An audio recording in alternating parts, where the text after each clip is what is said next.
In Malaysia, a storm is brewing over the construction of an Australian refinery to process rare earth metals. These chemicals are crucial in the manufacturing of electronic goods like DVD players, computers and weapons, but they also produce radioactive waste. I'm FUZIAH Ibrahim. On this edition of 101 East, we ask, is the Malaysian government risking environmental damage over financial gain?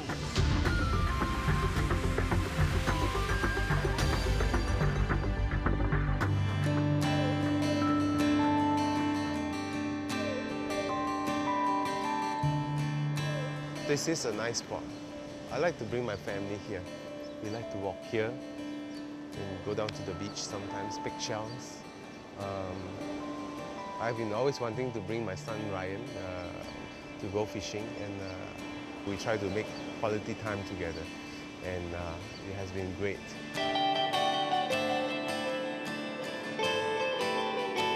Vincent JIAM likes to fish. Today, he's brought his 10-year-old son along to one of his favourite spots along the east coast of Malaysia. But he's worried that in future, these fishing trips may not be possible. Radioactive materials, if they get into the sea, they do affect the fish. They may die, or they may actually become supersized. Vincent fears a $230 million refinery being built a few kilometres away will pollute the area. An Australian company, Lynas, plans to bring rare earth from its mine 4,000 kilometres away in Mount Weld, Western Australia, and ship it here in KUANTAN for refining. Rare earth has many uses. So many uses and in such quantities that the whole world depends on it now. Like it or not, the gadgets you are having, the camera you're using, the television we're watching, they all contain rare earths. Rare earths are chemical elements used in many of today's high-tech gadgets, from smartphones to missile guidance systems and green technology. But rare earths aren't actually rare, they're just hard to extract and can create serious environmental hazards, particularly from the disposal of radioactive waste.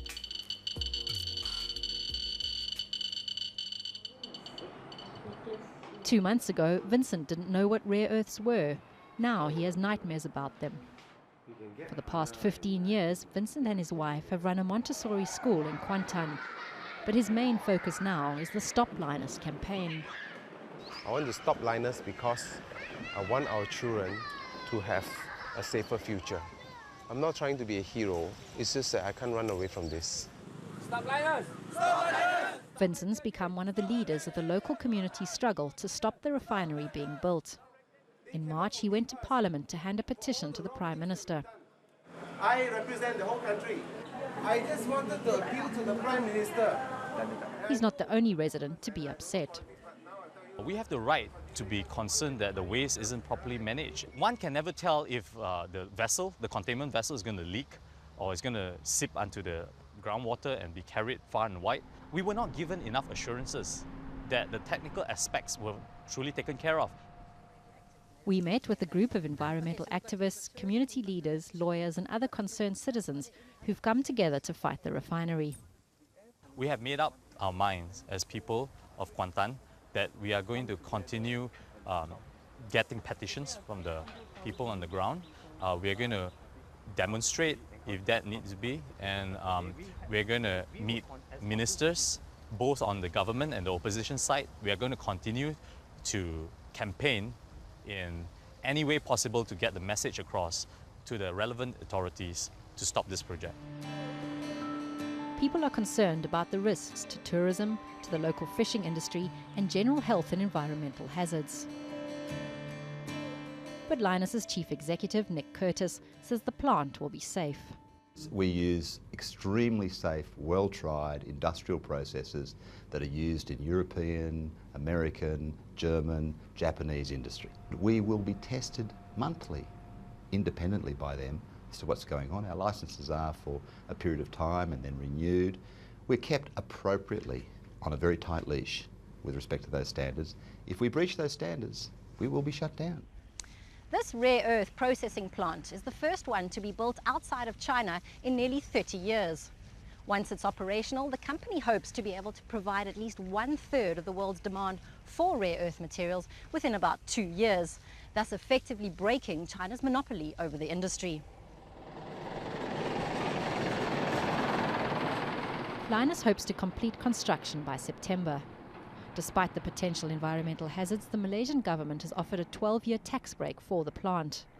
If rare earth prices stay at current high levels, it could generate about $1.7 billion a year in exports for the company. That's about 1% of the entire Malaysian economy. Lynas says it would cost at least 4 times more to build and operate the refinery back in Australia. Our business is really a global business. It's got nothing to do with Australia. We happen to be endowed with a mine in Australia. Our markets aren't Australia.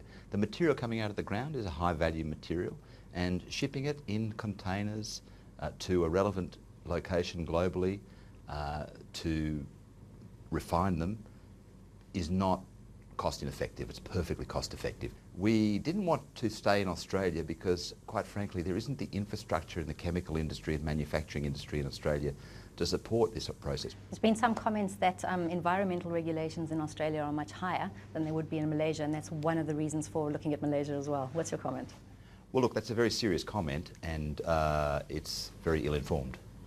The reality is that the Malaysian standards are as tight as anywhere in the world, in some cases tighter. Our material has some radioactive material in it. It is what we call naturally occurring radioactive material, which is around you in every day in a lot of different materials. And Malaysia actually has very tight standards. The Atomic Energy Licensing Board is a very good institution in terms of understanding these issues. Malaysia is only one of 2 countries in the world where any material that comes into Malaysia that has naturally occurring radioactive levels must be regulated. In Australia, that doesn't occur. Despite repeated requests for permission to film inside the plant, we were denied access. The company says this is because of safety and commercial security concerns. But they did say the plant will house the latest in pollution control equipment and radiation sensors. I understand, of course, it's appropriate that people have concerns. They're heightened today with the issues in Japan. Obviously, anything that you talk about as radioactive heightens people's sensitivity to that. And it's appropriate that the community actually ask us tough questions and really try and understand what the facts are. But it's a very different situation. It's a view backed by scientists. People who are equating Fukushima and what is going to happen in Gabang is not a fair comparison. We are talking of a huge outburst of radioactivity. But in Gabang, we are only talking about low level of radiation. No matter how high you may accumulate it, it will never be the same amount of radiation that people will be exposed to as in a nuclear plant accident. But emotions are running high. Kami tidak berpuas hati dengan dialog tersebut. Kita menengok Cina, Melayu, India, semua tak setuju Lynas di Kuantan. Local government and the Atomic Energy Licensing Board have tried to address concerns. You still haven't answered my question actually. But the meetings got so rowdy that the Chief Minister cancelled the second week of forums. He also declined our request for an interview. The problem is this: we are dealing with the world's largest rare earth plant, and it goes back to the question of waste management again. Yes, the thorium level may be low, but when collectively you have huge amounts, we are talking about generating tens of thousands of thorium waste per year. What would the radiation level be like then? They can give us assurance on what you have said earlier about the low levels, but what about accumulated waste? That's what we want to know. This isn't the first time Malaysians have had a bad experience with thorium, a radioactive substance often found in rare earth deposits. This is the site of Malaysia's previous rare earth refinery in Bukit MERAH, owned by the Japanese Mitsubishi company. The plant was closed in 1992 after it was linked to several cases of leukemia and miscarriages. For me, it's like déjà vu. It's like history repeating itself when the governments at highest political level and the agencies all say it is safe. I'm not convinced that it is. RAMAN, an environmental lawyer now based in Switzerland, was a key player in the Bukit MERAH court case against Mitsubishi. It took 35 months for MEENA and the other residents to get the plant closed. Lead and thorium were appearing in the waste. We had mothers miscarrying babies. We had children who were already beginning to be diagnosed with leukemia. So we had a lot of health evidence on our side, and we had scientists on our side who testified that the radiation levels were actually elevated around the Bukit Merah area. And so for us that was enough to show that the people's concerns were real, they were not a figment of imagination, and for us this was like the Malaysian Erin Brockovich. In 1987, Yoon Tat was arrested for protesting against the plant. He was jailed for 2 months under terrorist laws, but his fight was vindicated. The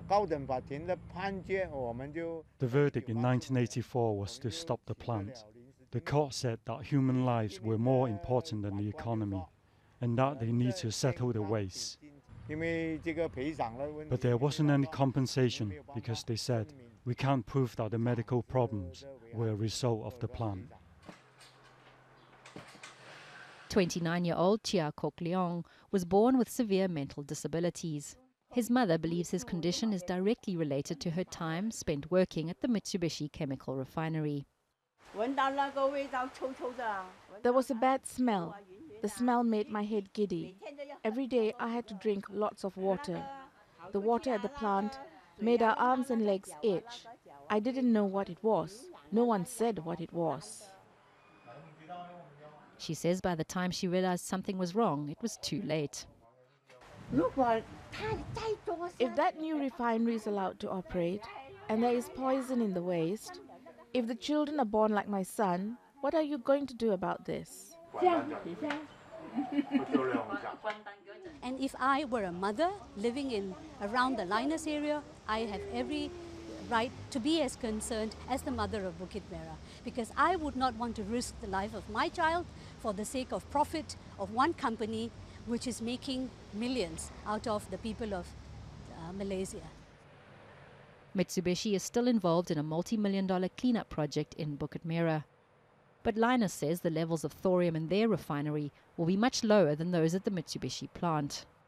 The control of that site was so poor, children were allowed to run on the sites where the contaminated material was. That shouldn't have happened. That will not happen under my watch, under our company. But residents in the two states remain unconvinced. Here, in the Lynas case, we discover that the preliminary environmental impact assessment, which is not up for public scrutiny, is in the secret room of the Department of Environment. The Atomic Energy Licensing Board, who says that it's safe, does not give more information than that. We do not know what the amount of waste is that's being produced, where the waste is going to be stored. Under the International Basel Convention, the processed waste cannot be removed from Malaysia. Lynas says the waste will be placed in engineered storage cells designed to stop leakage into the environment. But retired scientist Wong Yu-chung, who tested for radioactivity at Bukit Merah in the 1980s, says he's not convinced the refinery will be safe. No matter how pure you can produce a rare earth oxide, the discharge will still contain thorium. That is the thing I'm concerned about. Now, is there a way, is there a technology, in other words, that can reduce the radioactivity of the thorium? Is there a way of packaging it so that it won't be a hazard, even in the event of a natural catastrophe? The public outcry over the refinery is being heard. In recent weeks, the government has asked for an independent panel to look into environmental concerns. But with the plant almost half built, Vincent knows the chances of the refinery being shut down are slim. But he's determined to keep on fighting.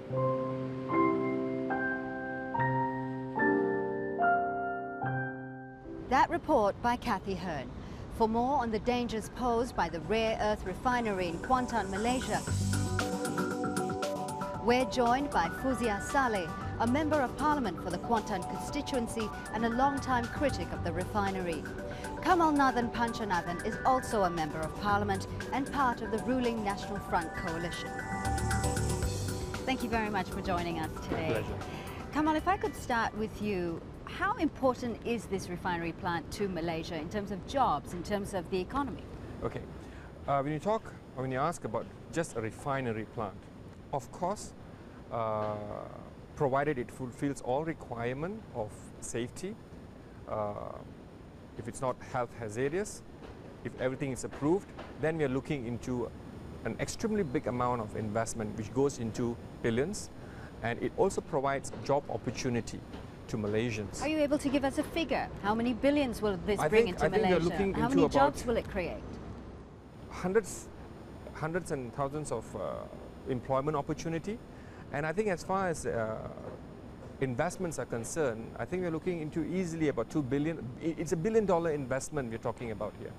Okay, that's what the potential of this refinery is. FUZIAH, are you saying no to a $1 billion plant, a plant that can bring in jobs? I would like to refute what KAMALANATHAN have just said with regards to jobs.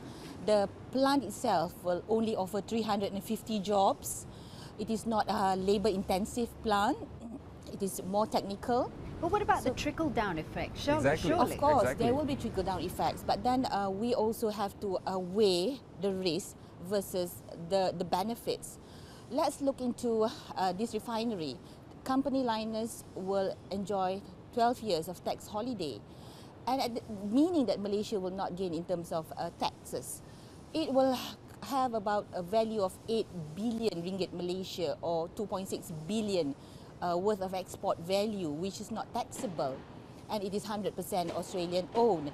It does not provide much job opportunities. If you say that this does not benefit the community nor the country, who benefits from this refinery plant? I would say that the greatest benefactor will be Lynas itself, the company, because their export value, as I said, will amount to $2.6 billion per year. Well, let's move on to the risks now. You brought up the subject of the risk. What evidence do you have that this particular plant will affect the environment of the surroundings? Okay, number one, we do not have such a refinery outside China. There is no such refinery. There is no country in the world that has such a refinery. Okay, that's number one. So why not Malaysia be the first? Malaysia, okay. Number two, the nearest benchmark that we have outside China will be the refinery that is proposed to be built in Mount Pass, California. Then also Lynas acquired this Mountwell mine from Ashton, which is a company, an Australian company. I studied into the waste management plan. It mentioned about radionuclides in the waste. It mentioned that it is a hazardous industry. There's lots of hazardous materials. I'm not quoting myself. I'm quoting journals in the European Parliament but still, papers. you have so no on. evidence that this particular refinery built in Malaysia will be hazardous to the environment. There is no concrete evidence? But neither do we have evidence or best practice on this particular refinery. You see now, the government of Malaysia, we are committed. The Prime Minister have said, if there is going to be something like that, okay, we are not going to do it. The government of Malaysia have clearly said that they are going to start up an international panel to evaluate this thing. Why is it that the independent panel is being set up now? Why wasn't it set up before ground was broken? It's better now. That's the thing. The plant is being constructed now. It's better late than never. The approval has been given now. The approval is just but to start. surely, But the independent panel should have reviewed the safety and health operations of the plant before. I agree with you. I agree with you. But I also believe it's better late than never. If there's an issue, we have immediately, when there's issue up, people are not too happy about it, we have immediately set up. We didn't wait. We could have gone because based on whatever points we have, it's safe. If the independent panel finds something wrong with the operations, will you halt construction? Obviously, because if the independent panel says, no, you cannot do this because of the safety measures, I am sure this government will heed by that advice, because that is why we have asked for the independent panel. AELB is not the only approving authority. We have another 5 more agencies in the government that's going to give approval. We have only got 1. And the Prime Minister, upon listening to this, the queries and the concerns of the people, has immediately come up and said, let's set up this independent panel and let them come out with the decision. FUZIAH, your opinion on the independent panel? The same question that you asked, why now? Why were not the public consulted before the license was given to set up? That was in 2008. I raised it up in November 2008 in Parliament. It was only after that AELB came into the picture and consulted. They did not consult, even then, they did not consult the public. They consulted head of departments, agencies, whereas there was no public consultation. We don't have freedom of information at here. I got this information. It's actually how much effort you want to put to get this information. And having said that, when we talk about hazards, when we talk about chemical hazards, if you're talking about hazardous industry, then the chemical industry and the petroleum industry is also hazardous. When you talk about the MSV emission, when you talk about radiation emission in this country, even smoking a cigarette produces more MSV compared to the radiation that's going to be That's a fair enough point. Okay. In So itself. then are we going to say every industry would have some sort of hazardous materials. That is what we are doing now. We want to, okay, fine, there are concerns from the general public. We accept it. We are not saying we are not concerned about you. We are not going to do anything about it. But you should have it's a bit late, don't you think? 70% of the plan is up. Yeah, but this government is telling you now that we are going to this independent panel, and if the independent panel tells us a report to say that this is not safe, we will hit by that. What are you going to do with the toxic waste? Is Malaysia going to become a dumping ground? No, I don't think so. And I don't think the government of Malaysia, especially the Prime Minister, would let that happen. We have people first. And the fact this independent panel has come up is because we want to preach what we talk. It's people first. People have expressed concern. This independent panel will put that into perspective, and the government of Malaysia will heed by the calls by the independent. FUZIAH, are you just as confident? No, because number one, the term of reference are not clear. The public has a right in determining the panel of experts, who they are, and also in determining the discipline, because it's not only about atomic energy, it's not only about radioactivity, it also involves people, toxicologists, environmentalists, public health experts, geologists. We have to consult all of them. Kamal, is it fair to say that the Malaysian government is putting financial gains ahead of the environmental concerns? No, I don't think it's fair to say. Like what she said, the first 12 years you're not going to get anything. Okay? But what is important now is we are looking into long term.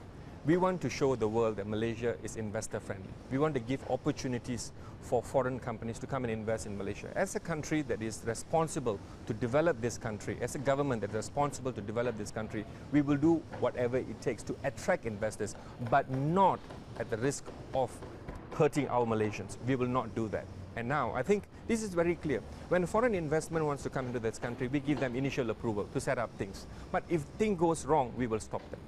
That's what is happening right now. We cannot, any foreign investor that's coming into this country, we cannot tell them, wait, I want to go and ask my people first whether it's okay. We cannot run countries like that.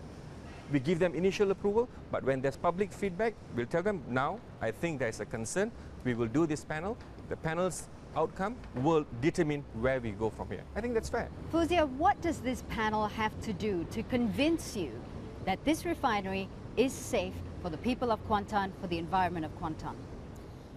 This panel will have to look into the various safety procedures in terms of handling of the ore, the transportation, in terms of handling of the waste, the procedures, what happens if there's flood, what happens if there's spillage. Such a refinery is the only one of its kind outside China. The Malaysian authorities should have been more alert on this. Public consultation must take place prior. Kamal said there's no country can do that. Other countries, other developed countries do that. In America, in Australia, where Lynas comes from, it is the practice to consult the public. I'm afraid we're going to have to leave it there. Thank you very much for joining us. Our pleasure to be here. Thank you as well. That's all the time we have for this edition of 101 East. You can always follow the program through our website, podcast and Facebook. From all the team here in Kuala Lumpur, thanks for watching.